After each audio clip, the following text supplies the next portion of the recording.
Hope everyone's good morning. I hope everybody's signed on. Welcome to SB 9, Possibilities, Potential Designs, and Does It Pencil? I'm Steve Raitt, an architect for the past 25 years, and I've worked for a residential developer related California exclusively in their affordable housing division. And joining us this morning is Daniel Gaiman and John Jung, and they'll introduce themselves. Hi, I'm Daniel Gaiman. I'm an architect in housing and a principal at Danielian Associates in Irvine and Nashville. Hi, I'm John Jung, a co-founder of Brickwork, a prop tech startup here in Los Angeles that helps our users navigate local zoning code. All right. This presentation of SB 9 will purely be about the analysis of the law, its implications, and illustrating design and financing possibilities. And although there are opposing interpretations of this law, this is not a politically driven presentation. I see this screen up right now. It's new to me, but I would say the road ahead in this will not be straight, but it definitely will have bumps. So maybe this is an accurate depiction of where we're headed.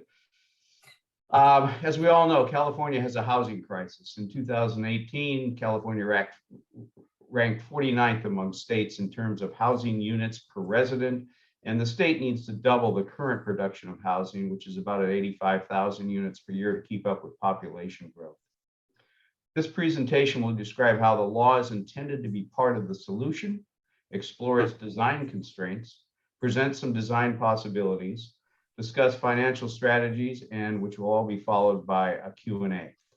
You're all welcome to type in questions into the chat box as we progress through, and we'll either interrupt the discussion with those questions or save them to the end.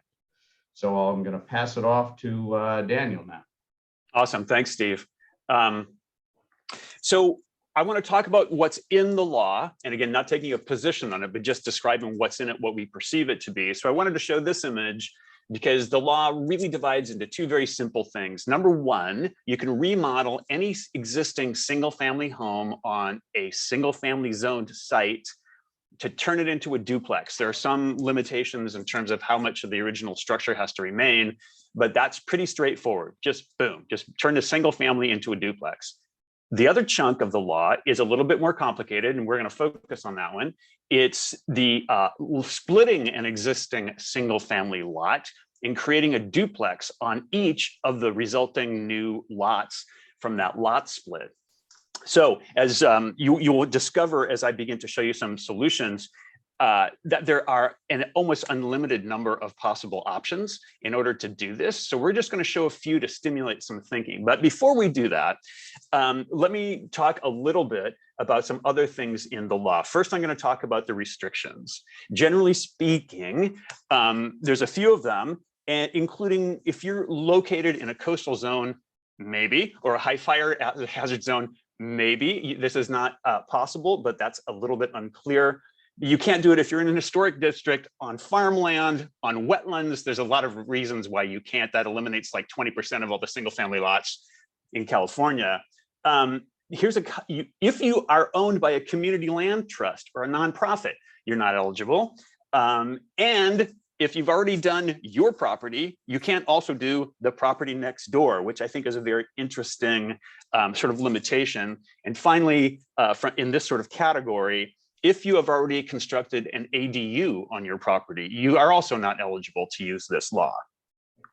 Then there's a few other things that have to do with the existing house you have on your existing site. If it is rented to someone and has been within the last 3 years, you are not eligible to use this law. Once you split a lot, you can't then split the resulting lots. So it's a one and done sort of solution. There's a requirement that the owner of the property sign an affidavit of their intention to inhabit the property for 3 years after the point of the project is done. So that's the owner resident sort of restriction, limited in terms of years. And finally, it does not allow short-term rentals. So you're not going to get a bunch of new Airbnbs popping up, at least according to the way the law is written today. Okay, so those are some of the things that you can't do. Let me tell you about the things that you can do. First off, as I mentioned, any existing single family residence can be remodeled to turn it into a duplex. That's going to be good to go on January 2nd, which is a Monday. You can split a parcel, and this is where there's a quirk in the law that we explored, and I will show you, is the limitation of the law is that the smallest lot that can be split is 2,400 square feet, right? That sounds great, but from architectural perspective, it's just impossible to get something that's then marketable and practical on a site that small. I'm going to show you in a little bit how what is the minimum lot size we think is actually required to do this. Parking gets a lot of attention, and the way is this is if you a 1 or 2 bedroom dwelling only requires 1 parking space. Once you get to a 3 bedroom, it requires 2, unless your site is within 1,500 feet of a major transit stop or a high quality transit corridor. And I'm going to define those quickly. High quality transit corridor is where a bus regularly runs at intervals of 15 minutes or less. A major transit stop is either a light rail station or the intersection of 2 bus lines that run on a minimum of 15-minute interval. And now that's as wonky as I'm going to get about the law, by the way, but that's a fairly interesting one. John might reference this, is that the fact of the matter is for any property that's undertaken as a result of this law, to be practical, it has to be marketable, and no parking, that in certain instances, Culver City comes up a lot. That might be possible, but in lots of places not. And then lastly, local jurisdictions are going to have to come up with their implementation programs, just like they did with ADU. And in those cases, they can impose objective design or planning standards, but any standards that they add cannot restrict the owner from splitting a lot and producing on each 2 dwellings, a duplex of at least 800 square feet each. So that's kind of the impenetrable clause in the middle of the law that nothing a city adds can take away from that.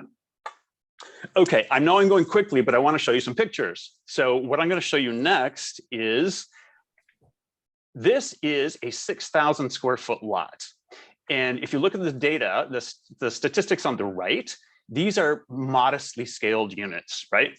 They're really urban. They're kind of cool because they're townhomes, 1-bedroom townhome. Not everybody gets that.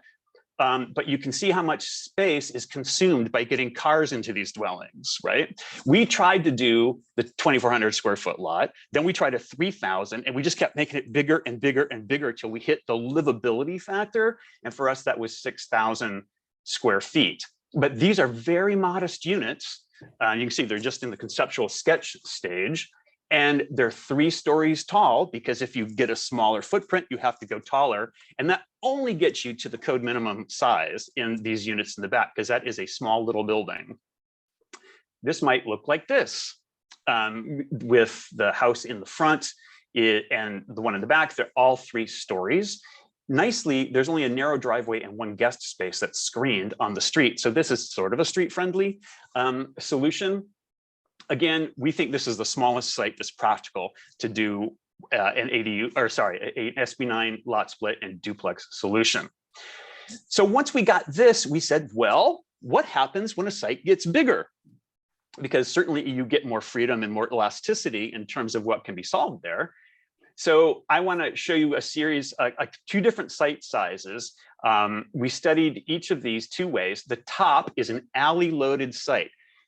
For everyone listening, a 7,500 square foot dual loaded site that is loaded from the front and loaded from an alley. You can find those all over Los Angeles. I know because I've looked for some of them in another exercise we did. So just that's an FYI. The bottom shows exactly the same lot size, but with access taken only from 1 street. They look kind of similar, but the alley load provides more open space between the 2 buildings. So that's really the difference there. Again, look at the data on the side. At this point, the houses in the front, unit 1 and 2, get into the saleable home range. I mean, 2 bedrooms at 1,900 square feet, that's a pretty generous house. and the ones in the back at 1 bedroom at over 1,000 feet, also very, very, very generous. With your own design team and your own expectations, you could change those so that they're they break up differently. But remember the parking requirements, that the more bedrooms, the more cars are necessary. Again, I'll just flip through these images. In this case, the front house is townhomes, the back house is stacked flats. And I want to show you this. We have only a portion of this one is 3 stories. So this is also a little bit more contextually friendly because the front and back are 2-story and it only gets tall in the middle. And this might look something like this, sort of in a transitional architecture that feels like it's not necessarily at war with what's happening around it. Kind of a contemporary flavor, but it has gable roofs, all right? So it looks like it wants to fit in. And then I will show you one more, and to make the point that the bigger the lot gets, the bigger the houses get. And you can see this is the first one. Again, look at that image on the top, an alley-loaded 9,000 square foot site, which you can also find. Bottom front-loaded, a lot of driveway on the bottom. But the units in the front, 2,700 square feet, 2-bedroom townhomes. Again, it's a nice saleable pocket. Then on the back, they're 3 bedrooms each with 2 parking spaces, 1 covered and 1 not, and 3 stories to get to 3 bedrooms and 2,400 square feet, which is still pretty generous. And you have a nice shared open space between the 2 of them. So this is to visualize what bigger houses look like. It definitely takes a bigger lot to do them. And then quickly, just going upstairs, all townhomes, essentially all 3 stories. And this could look like this. Right, so it's bigger, it's bulkier, but the site is also can support more. So that's the kind of logic that we were using in terms of just considering these as possibilities. And again, as John and Steve have both hinted at, there's a million different variations and possibilities. But this was an illustration to show you what the law gives you in terms of being able to do it. So with that, now you kind of have an idea. I do see some questions rolling in the Q&A, and we encourage you to do that to the extent possible. We're going to go quickly so we can address some questions toward the end, but keep putting them in there in the meantime. So with that, I'm going to toss the ball to John, who is going to talk to us a little bit about financial possibilities if you are considering doing this. Thank you, Daniel. Appreciate that. Let me get my shared screen ready. And so, yeah, I just wanted to first introduce Brickwork. Like I mentioned, we've been around for about over 2 years now, helping local commercial brokers and developers obtain reports that essentially illuminate on how many housing units they can build. And we essentially were out in the market for multifamily and mixed use.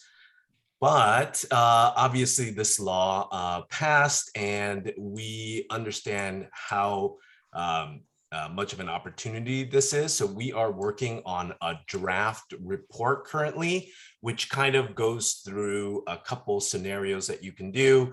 Daniel had mentioned there are a multitude of different ways depending on your lot size and where it's the municipality it's located in. But for our intents and purposes, I think we also have an ADU report, and we just decided we want to give you what's the max allowed and allow the homeowners to then decide to kind of scale that down. So obviously in here, this is a work in progress.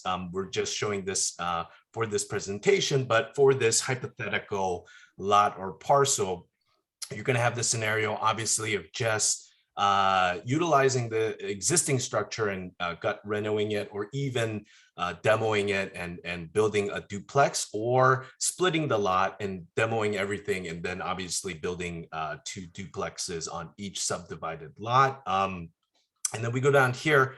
This is also a work in progress. So this site plan is actually what we pulled from our ADU reports, but we're going to obviously provide something that's more of a template that provides the max envelope for these sites coming up when this is released in January. But for now, it's a placeholder. And as you can see, we're kind of the value we're bringing to the homeowners and agents and developers is essentially realizing what the max potential is. So this is scenario 1, and this is scenario 2. But I want to now get into the financing portion. So I'm also a loan broker. I'm the founder of TruePath Lending. And so a couple options here, because SB9 is intended for homeowners to utilize. And I know one of the questions popped up here, and it's just a part of this presentation, so I'm going to answer it, which is, this is more of an opportunity for a joint venture with homeowners and developers. And why I say that is because most homeowners are the general public. They're not going to have an understanding of how to demo or to gut reno their existing property. So, and the law does not, it does allow LLC single entity. So that's definitely possible. Now, why I'm bringing up this fintech equity option is because I think this is really out of the box, and it allows even the homeowners that want to say utilize SB9 and they're not willing to joint venture with a developer and they still want to utilize it themselves, but they have issues with qualifying for the traditional cash out refinances or home equity line of credits.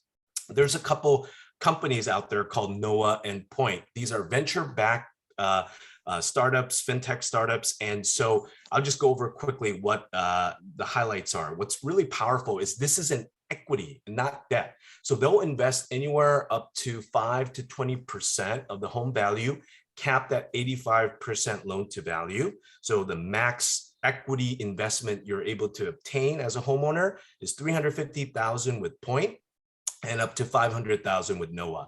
Now, the qualifications here, this is really key, is based on market area. Obviously, they're looking at current valuations. And, if you decide to build the duplexes, where can it go to? And they're looking at those metrics. And also, the minimum equity retained by the owner after investment. So I believe it's 25% or 20 to 25%. So that's how much equity they want the homeowner to retain after the Noah or Point invest. And credit scores are a minimum of 580 with a review of the credit history. So in comparison to, say, a mortgage or a home equity line of credit, this is easier to obtain because it's equity and not debt. So that I want to make the point on. And repayment of the investment, not debt, is in 10 years. There's no early payoff, which means if you decide, we built 2 duplexes, the value shot up in about 3 to 5 years. The homeowner decides, I'm willing to sell or obtain a traditional home equity line of credit or refi based on the new valuation, obviously, right? That's been created. They can then pay off the investment early without any penalty or fees.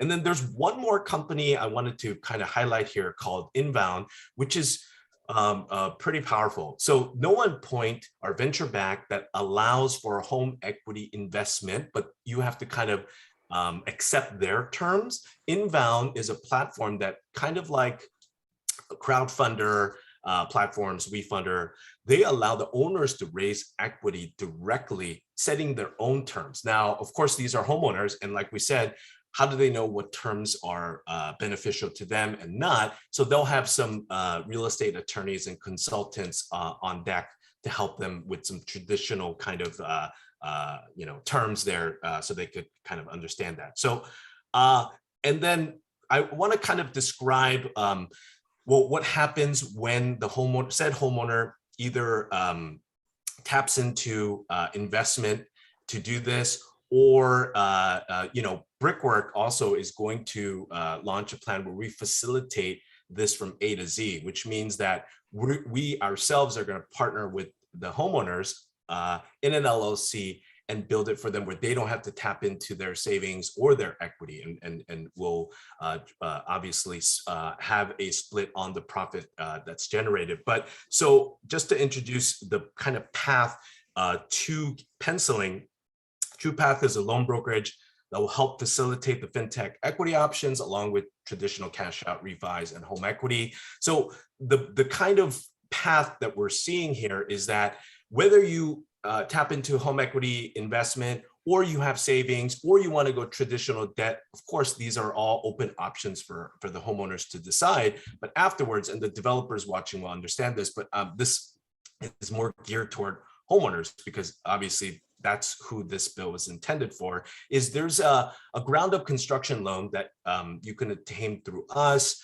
where it's 85% loan to cost within, as long as it's within the after construction value of 70%. I'll, once you reach out to me, I'll run sample numbers there. But essentially, this is powerful because they also allow 100% of the construction costs, counting the existing equity. So what that means is normally you're supposed to put 15% down and get 85% loan on a construction loan, but you can use existing equity if you have it to count toward the 15%. So essentially, you could just get 100% of it. And in my example, I just threw out 600,000 as a cost to build two of these or one of these duplexes, and the going rate right now, 7.5%. You could put that on an interest-only payment for up to 12 months, and afterwards, you would want to get out of that bridge loan and refinance into a 30-year fixed mortgage. Now, the power behind SB 9 versus ADU, what we're seeing is this. ADUs are not recognized fully by Fannie Mae. What I mean by that is, if you want to go build 1, 2 ADUs and you want to refinance now out because you took cash out, you want to kind of take the higher value, you're going to have created equity and put the debt on a lower interest rate long term, the mortgage is the perfect vehicle for that. But Fannie Mae goes, well, on a single family lot, you can only fit 1 ADU. If you have a 2-unit, you can't. It's not allowed. So you're not able to utilize a 30-year fix. Now, on a SB 9, they're just duplexes. They're vanilla cookie cutter. Everyone understands what a duplex, triplex, and fourplex is. So you can actually refinance this into a mortgage. Now, one last point I was going to make is just the ADUs. Certain municipalities and cities, like Daniel had mentioned, Culver City is probably going to be pro ADU and allow you to do that. So when you do put this on a mortgage note, the ADUs won't come into play. Okay, so we'll have to only take the value of the duplexes that are created, and the ADUs would just come and help pencil it because of the additional rental income that you're receiving. So that's it for me. Hey, John, one of the things that strikes me about what you just stepped us through is the emphasis there is on individual homeowners undertaking these projects, right? You mentioned that a lot of individual homeowners are not perhaps equipped with the skill set to do that. But I do think that part of the law is intended specifically to assist people who may have owned a property for a really long time. And this has come up a couple of times where an owner may have been in their home for 40 years and it's paid off, but they don't have a lot of cash in the bank. So they're cash poor, but property rich. Yes. This is a solution that almost feels like a reverse mortgage kind of solution. And I think a lot of those, anyway, so that's a really interesting observation about those financial tools for, I want to say, ordinary human beings, those of us who are not already developers, right? Yeah, no, I didn't want to make the point that it only should be developers. And I'm saying that's an opportunity out there. But I think the point of the fintech options, it empowers those homeowners with equity, but maybe they just cannot qualify for traditional mortgages, cash outs, and it gives them a way to tap into that to build what they can. But then, of course, there is a smart a partnership per se with the fintech options, because they're essentially investing in the single family home and sharing in the upside by allowing them to tap into it, get 350 or 500,000, and they'll get a percentage of the equity of the home. Great. So we have received some questions, and a couple of them are fairly easy. And Steve, I know that you've been kind of monitoring the questions too, and you might have one or two that are your favorites, but I want to answer one that was a very simple question. What exactly is SB 9? And so we're using a lot of shorthand and a lot of nomenclature. SB stands for Senate bill, and number 9 was, it must have happened pretty early in the year because they're just numbered sequentially. And it is literally a state law that got passed by the legislature and goes into effect in January 1st of next year. So that's, like in 8 weeks that the law is going into effect. So that's what SB 9 actually is. All right. So the other question that has come up several times is parking requirements. And before I answer this question, I want to emphasize again that the law is not exhaustive. It's like it's written on 3 pages. So it's not like the, Build Back Better Act or something like that has everything kind of defined. The parking is stated that 1 space is required for a 1 or 2 bedroom or anything less, or a studio, right? And then you need 2 spaces if you have 3 bedrooms or more. So the questions revolve around, can you therefore have a unit with no parking? And yeah, if you're within 1,500 feet of a major transit stop or a high transit corridor, then yes, on a 1 or 2 bedroom unit, you can do that without parking. The question, as I mentioned before, becomes one of marketability, and either from a rental or a sale perspective.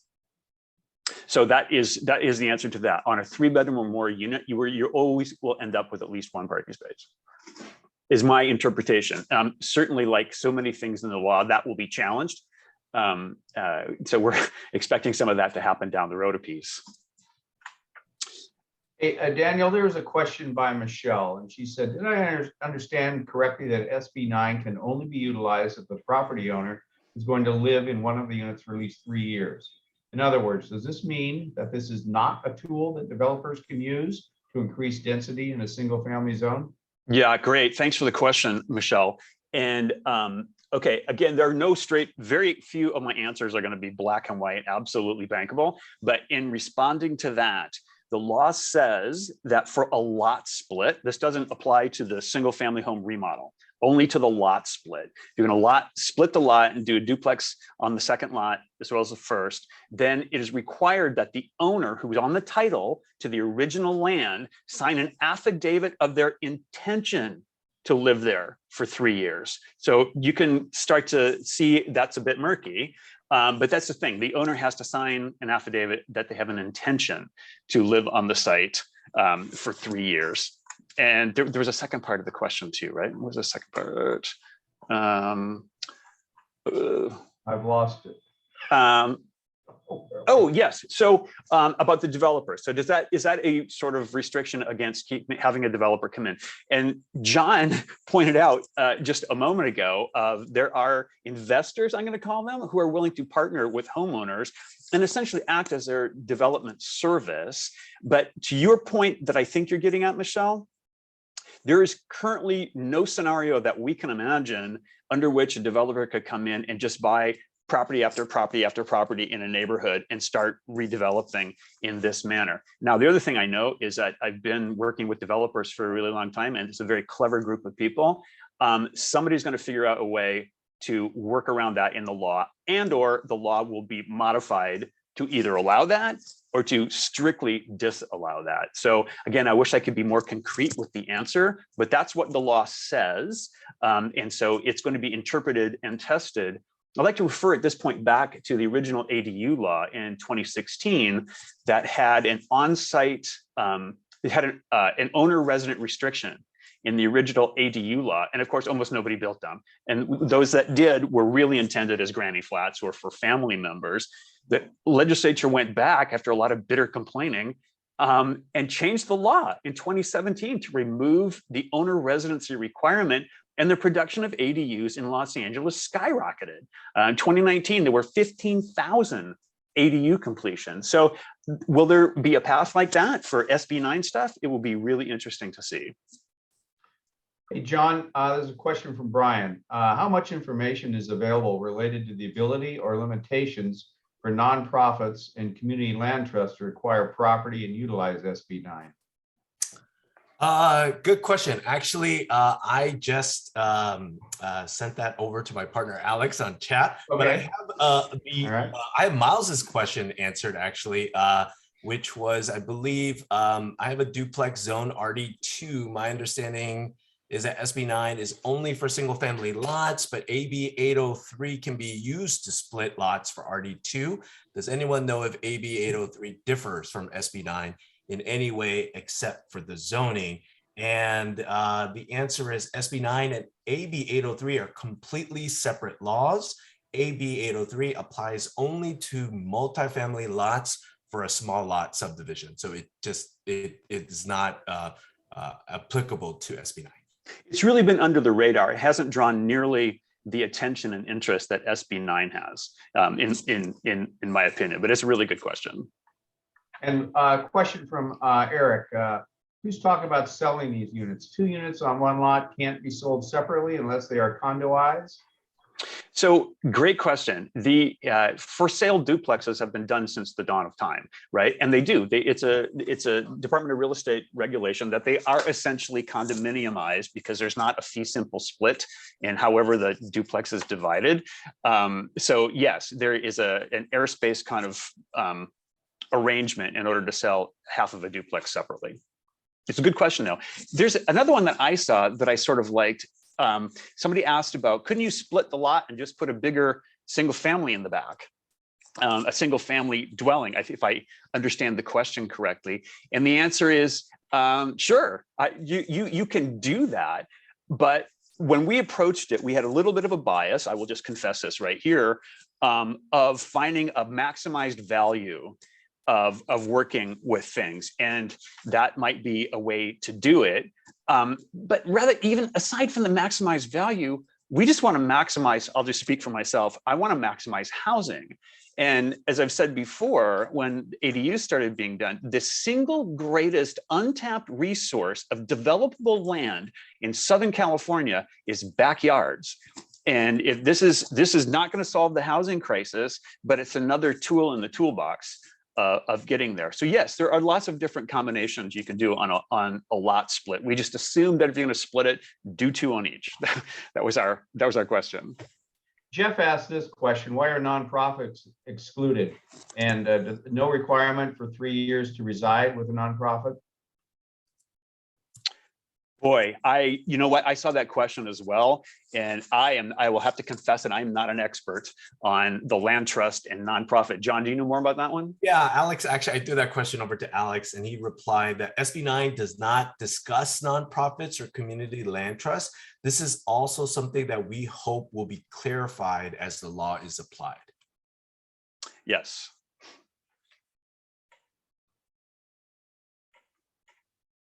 So I'm just again glancing at the questions as well. The next question has come up in a variation a couple of times about height restrictions. And John, I noticed even in your hypothetical report, you had a 28-foot height limit. In my understanding of what I know today from the law, the reason I showed that sort of, I want to say that aggressive 6,000 foot solution was because of my understanding of the law.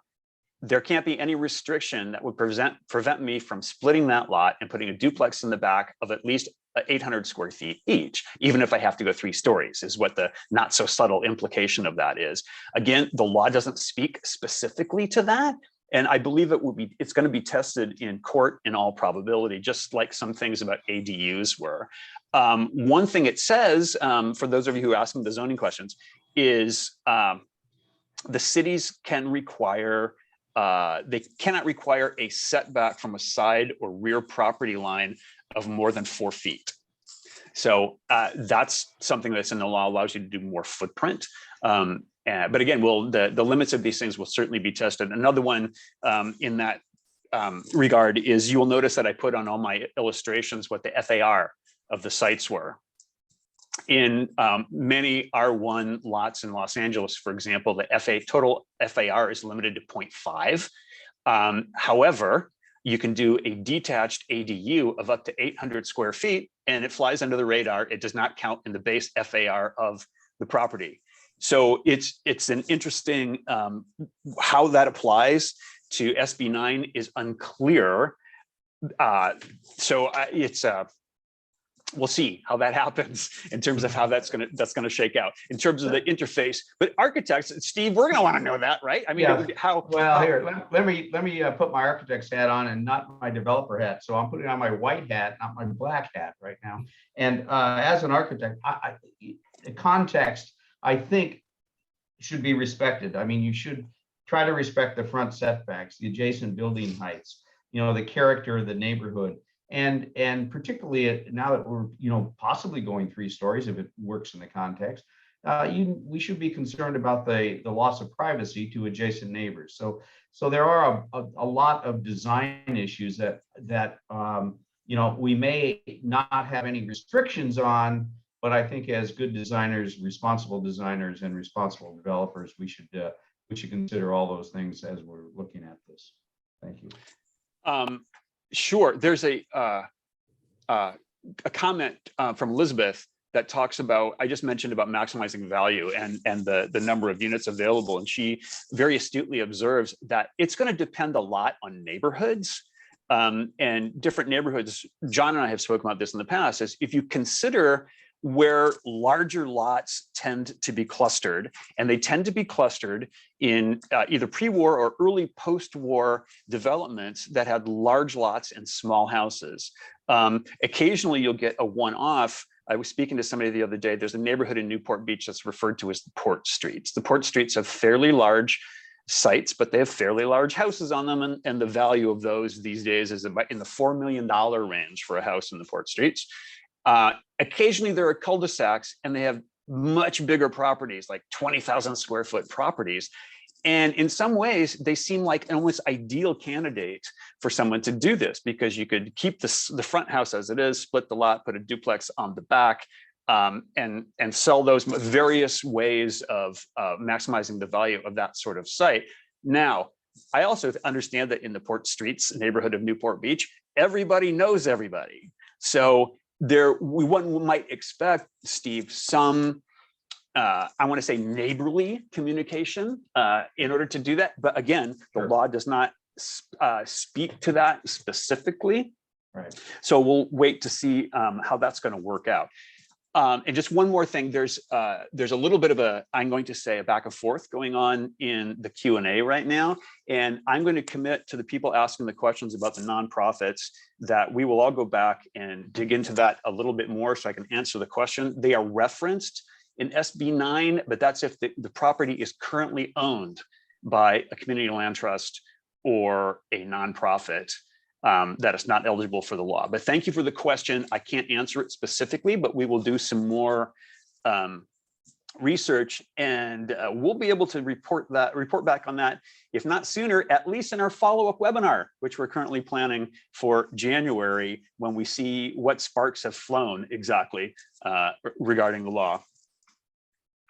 I think there's a question I could take. I saw that earlier, unless it was already answered. Elizabeth had asked, to make the equity lender go away after it's done, do you pay back the money they lent you or they invested in you, plus buy them out of their equity? Yes. So this is a moving target because this has actually changed, and it's a new option or ability to do this. So the answer would be yes, but it just depends, because they created kind of a ceiling, and they also share in the not upside, but the downside. So if the value per se goes down in that neighborhood, they will drop their equity portion as well, obviously to align with said homeowner. So, but there's a cap on the percentage, and I can't be generic and give you that percentage or number because it's so neighborhood and property specific, but it's minutes away from me being able to let you know what their terms would be. So that's the answer to that.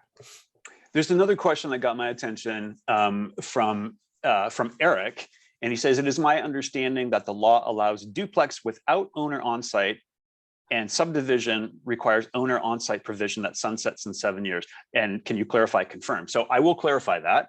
A duplex without owner on-site, I believe, is my understanding of the law. If you take a existing single family house and remodel it to add a second unit attached to that house, there is no occupancy requirement for that. The occupancy requirement, owner occupancy affidavit requirement kicks in with a lot split. So Eric, I hope that helps. And it's only for 3 years. It's not for 7. So that's my best understanding of how that works.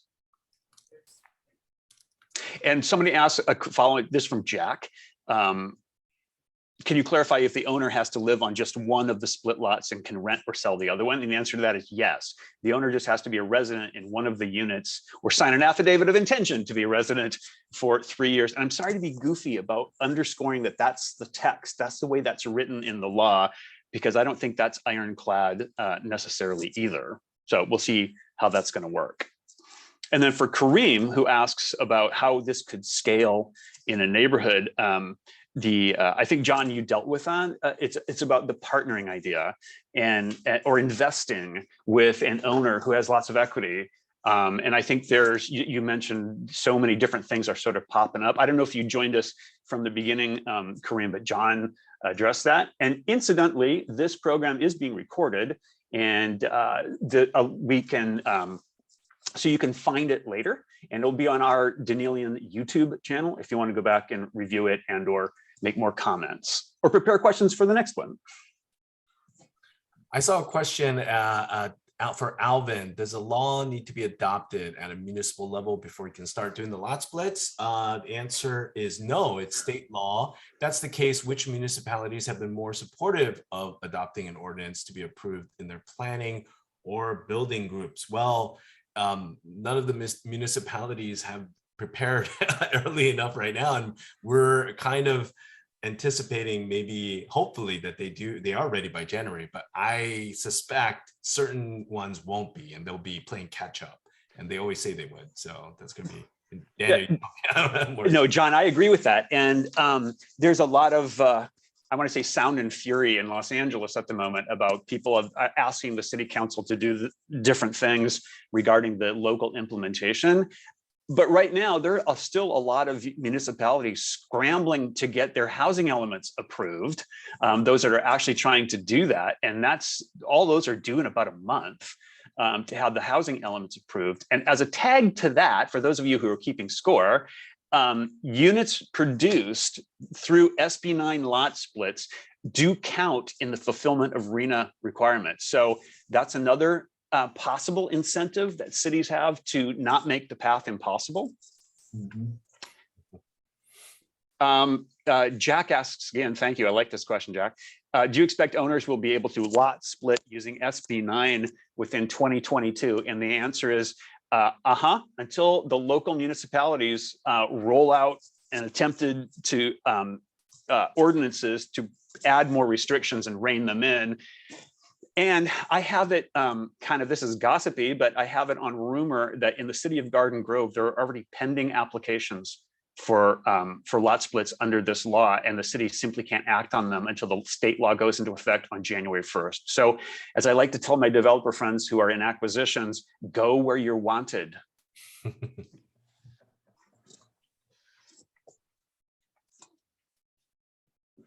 Okay, I think we can, I'm looking at my clock. I think we can wedge one more in. Oh, great question. Does SB9 trump CC&Rs that require there only be one home on a lot, as a lot of communities built in the last 30 years have CC&Rs? Will owners of single family residences and planned communities be able to go around the CC&Rs? Great question, Scott. If only I had an answer to that. The law as written today is virtually silent on CC&Rs and HOAs as well. And in my casual conversations with people on the street, that question comes up, especially from people who live in neighborhoods with HOAs, right? Or CC&Rs. And the answer is, I virtually promise that will be challenged in court probably very quickly after the first of the year. The lawsuits are probably being written right now. I don't mean to be, nervous, but I know that's going to happen. I just saw another quick one come in that I wanted to answer. Let me see, can I find it? I can't find that actually, but just before we completely are done, I want to share one more thing. So I'm going to put this image back up for 1 second. And we were having a little fun internally as we prepared this, and we thought, let's make some predictions about what we expect to see by the time we do a follow-up webinar for you all. And here are our top 3 predictions. First one I've mentioned several times, that lawsuits will be filed to clarify the HOA, CC&R, and probably the local implementation plans as well, except they won't be available for a while. And that's a point 2. Cities will seek to make their additional guidelines oppressive to kind of control or limit the production of these lot splits and additional duplexes. And just exactly as they did with the ADU law, we expect that Tony Atkins, Scott Wiener, and others in the state legislature will come back with an update to the law that that gets around some of the, or clarifies some of these issues. Because the thing that they say in the law, and this is the last thing I'll say, Steve, and then I'll let you wrap up, is that the intention of the law is to promote the production of fair and accessible housing in California because of our, as Steve mentioned at the very beginning, our enormous housing deficit. And the state feels that that is a state responsibility rather than a local responsibility. And the law says as much in point number 4, if you read the actual text of the law. So thanks. Great questions, everyone. Just really appreciate it. Yeah, well, in conclusion, if you will, there's lots of complexity here and groundwork needs to be explored. You know, this panel will be monitoring, as Daniel said, the developments over the next few months, and we're anticipating a webinar early next year, maybe January. We've also noted that it's been recorded and it'll be emailed to all the registrants. So if we're ready to wrap up, I'd love to say thank you for all your participation in what's going to become and is a vital discussion. Great. Thanks, guys. Thank you, Daniel. We'll see you next time. Thank you, everybody. Bye.